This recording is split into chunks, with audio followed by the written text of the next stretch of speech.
Have you ever been in that gray area with someone, not quite a relationship, but definitely not just friends? You talk every day, share secrets, maybe even share moments that feel intimate. Yet deep down, you don't know what this truly is. You keep hoping that one day it'll become something real. But every time you try to ask, the conversation gets vague. You tell yourself to stay calm, to wait, to not push too hard. And still, something inside you feels uneasy. That's the silent pain of a situationship. And today, we're going to break down why these almost relationships can hurt so deeply, and how to free yourself from the emotional trap they create. A situationship isn't just a modern dating term. It's a psychological maze.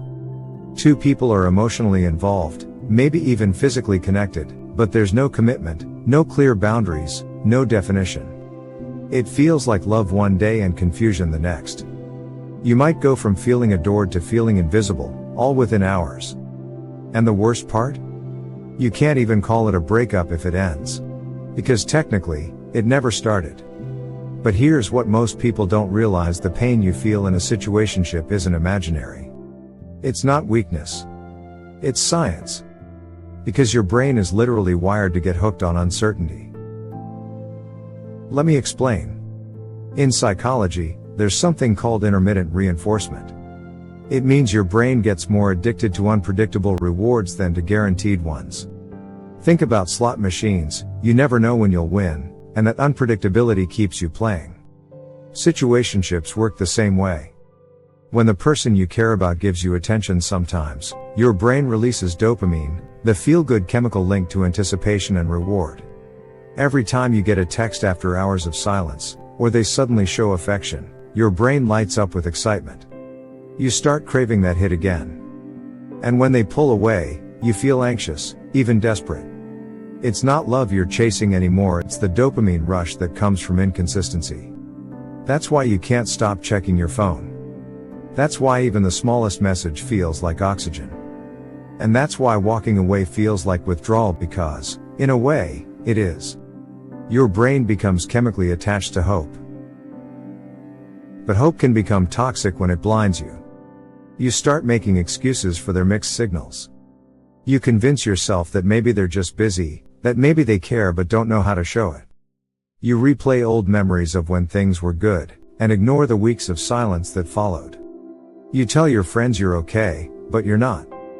Because you're stuck between connection and rejection, between wanting them and wanting to move on. And every moment of silence feels heavier than it should. Psychologically, situationships trigger deep emotional confusion. Your brain treats emotional uncertainty as a threat. It activates stress hormones, cortisol and adrenaline, the same chemicals released when you're in danger. So, even though you're not being chased by a tiger, your body reacts like you are, heart racing, sleepless nights, overthinking every little thing. That's why you feel drained. That's why your mind won't rest. And yet, we stay. We stay because we fear losing what little connection we have. We stay because walking away feels like giving up on the possibility of what could be. We stay because we'd rather feel something than nothing at all.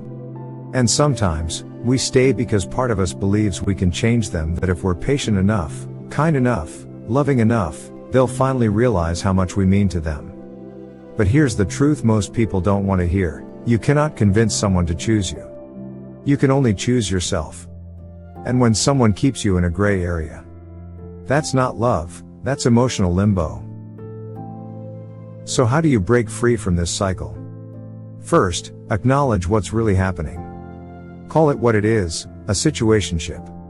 Not almost, not maybe someday, but an undefined bond that's keeping you stuck. Naming it gives you power, because it turns confusion into clarity. Second, cut or reduce contact. You can't detox from someone while still tasting the poison. Stop checking if they've seen your story. Stop trying to decode mixed messages. Give yourself the gift of silence, not as punishment, but as healing. Third, rebuild your self-worth. Situationships often make you feel like you're not enough, not interesting enough, not pretty enough, not patient enough. But it's not about you. It's about someone else's inability to meet you where you are. Reconnect with things that remind you of your value. Friends, hobbies, goals, moments of peace that don't depend on someone else's text. Fourth, set new standards. Decide what love means to you. If it's clarity, consistency, commitment, don't settle for confusion. Your boundaries aren't demands, they're self-respect in action. And finally, forgive yourself. Forgive yourself for staying too long, for caring too much, for hoping too hard. You were loving the best way you knew how. Now, it's time to love yourself the same way. Because one day, you'll look back and realize this wasn't a love story.